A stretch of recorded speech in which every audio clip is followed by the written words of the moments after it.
গণপরিষদের প্রয়োজন নেই জানিয়ে এনআইডি ও সংসদীয় আসন সীমানা পুনর্নির্ধারণ ক্ষমতা নির্বাচন কমিশনে রাখার সুপারিশ করেছে বিএনপি। জাতীয় ঐকমত্য কমিশনে এমন বেশ কিছু সংস্কারের সুপারিশমালা জমা দিয়েছে বিএনপি। জাতীয় সংসদ ভবনে স্থাপিত কমিশনের কার্যালয়ে দলের স্থায়ী কমিটির সদস্য মোহাম্মদ সালাউদ্দিনের নেতৃত্বে একটি প্রতিনিধি দল এই সুপারিশ হস্তান্তর করেন। জাতীয় ঐকমত্য কমিশনের সহসভাপতি প্রফেসর আলী রিয়াজ সহ কমিশনের অন্য সদস্যরা বিএনপির দেয়া সুপারিশমালা গ্রহণ করেন। এর আগে জাতীয় ঐকমত্য কমিশনের সংস্কারের সুপারিশ জমা দিয়েছে রাষ্ট্র সংস্কার আন্দোলন। এছাড়া আজ ঐকমত্য কমিশনে সংস্কার সুপারিশমালা জমা দেবে নতুন দল এনসিপি। সুপারিশ জমা শেষে কথা বলেন সালাউদ্দিন আহমেদ। আমাদের একটা সংবিধান আছে, সেই সংবিধানের হয়তো গণতান্ত্রিক চরিত্রটা বিনষ্ট হয়েছে, যার সাথে আমরা একমত নই, যার জন্য রাষ্ট্রীয় কাঠামো এবং গণতান্ত্রিক কাঠামোগুলো আমাদের বিনির্মাণ করা দরকার নতুনভাবে। সেই জন্য আমরা সংবিধানের ব্যাপক সংশোধনী এনেছি। যারা এই গণপরিষদের দাবি করছে তারাও তো 69টা প্রস্তাব দিয়েছে সংশোধনী, আমরা হয়তো তাদের চেয়ে একটু কম দিয়েছি। এগুলো আলোচনা করে আমরা একটা বৃহত্তর ঐক্যমতের ভিত্তিতে এসে সংবিধানের একটা ব্যাপক সংশোধিত সংবিধান পেতে পারি। সেই সংবিধানকে তারা নতুন সংবিধান বলতে পারে, আমাদের তো আপত্তি নেই, এখানে গণপরিষদের কোনো প্রয়োজন নেই। এখন তারা সেই রিপাবলিককে নতুন রিপাবলিক তাদের নামে ডাকতে পারে, আমাদের আপত্তি নেই। কিন্তু সেই আইডিয়াটা পুরো জাতির উপরে ইম্পোজ করাটা কতটা যুক্তিসঙ্গত সেটা আলোচনার দাবি রাখে।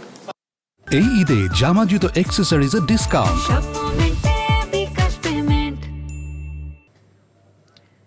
এই মুহূর্তে সংসদ ভবন এলাকায় স্থাপিত জাতীয় ঐকমত্য কমিশনে রয়েছেন আমাদের সহকর্মী নিয়ামুল আজিজ সাদেক। আমরা সরাসরি যাচ্ছি তার কাছে। সাদেক, বিএনপি তো সুপারিশ জমা দিল, এনসিপি কখন দিচ্ছে?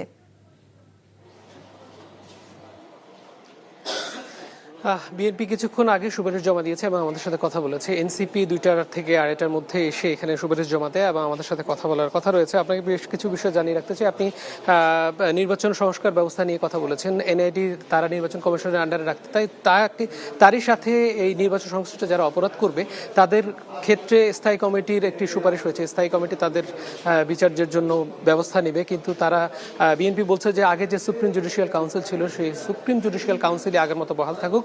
একটি বড় বিষয় আপনাকে জানিয়ে রাখতে চাই, সেটি চাই বিএনপি বলেছে যতগুলো রাজনৈতিক দলের যে সংস্কারের প্রস্তাবনাগুলো চূড়ান্ত হবে ঐক্যমতের মাধ্যমে, সেগুলো যেন আগামী নির্বাচনের আগে কোনোভাবেই বাস্তবায়নযোগ্য না হয়। বিশেষ করে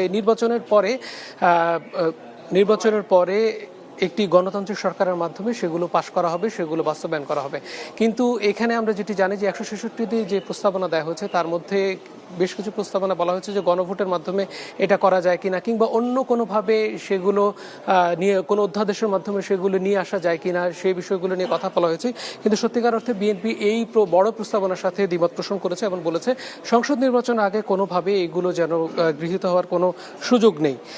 সালাউদ্দিন আহমেদ তিনি আরও বলেছেন যে পঞ্চম সংশোধনের আগের যে অবস্থা, সে আগের অবস্থাতে যদি ফিরিয়ে আনা হয় সেক্ষেত্রে কিন্তু যে সংশোধনীর যে মূল নীতিগুলো সেগুলো কিন্তু ফিরে আসে এবং সংবিধান তাদের কিন্তু সত্যিকারভাবে যে কাটাছেঁড়া করা হয়েছিল এই 17 বছরে সেগুলো থেকে মুক্ত পাবে বলে তারা মনে করছে। আরেকটি বিষয়, তারা সূচনায় বিশেষ করে সংবিধানের প্রারম্ভিকে যে 71-এর সাথে 24কে যুক্ত করে একটি প্রারম্ভিক তৈরি করার কথা রয়েছে সেটিরও বিরোধিতা করেছে বিএনপি এবং বলেছে যে 24-এর সাথে 71 আসলে খুব বেশি প্রাসঙ্গিক নয়। 71 বাংলাদেশের সূচনা লগ্নের কথা, 24 বাংলাদেশের একটি খণ্ডিত অংশ, সেটি অন্য কোনোভাবে স্বীকৃতি দেওয়া যায়, সেটি এই সংবিধানের সূচনা অংশে তাকে নিয়ে আসা যাবে না। তারা বলেছে যে নির্বাহী বিভাগ, বিচার বিভাগ এবং অন্যান্য বিভাগের সাথে যে সংযোজন, সেই সংযোজনে অনির্বাচিত কোনো ব্যক্তিকে তারা চান না, যদিও টেকনোক্রেটের বিষয়ে তিনি কোনো কথা বলেননি। আরেকটি বিষয় তারা বলেছেন যে এই দুদকের যে ব্যবস্থা, বিদ্যমান যে ব্যবস্থা, দুদককে শক্তিশালী করার জন্য তারা বেশ কিছু ব্যবস্থা নিয়েছেন এবং সংবিধানের ধারা অনুযায়ী তারা চাচ্ছেন যে বিচার বিভাগে তাদের স্বয়ংসম্পূর্ণতা পাবে, বিচার বিভাগ প্রধান বিচারপতি সবকিছু নির্ধারণ করবেন। এই ছিল আসলে সর্বশেষ অবস্থা। সংসদ ভবন এলাকা থেকে জানাচ্ছিলেন আমাদের সহকর্মী নিয়ামুল আজিজ সাদেক। এই ঈদে জামা জুতো অ্যাক্সেসরিজের ডিসকাউন্ট।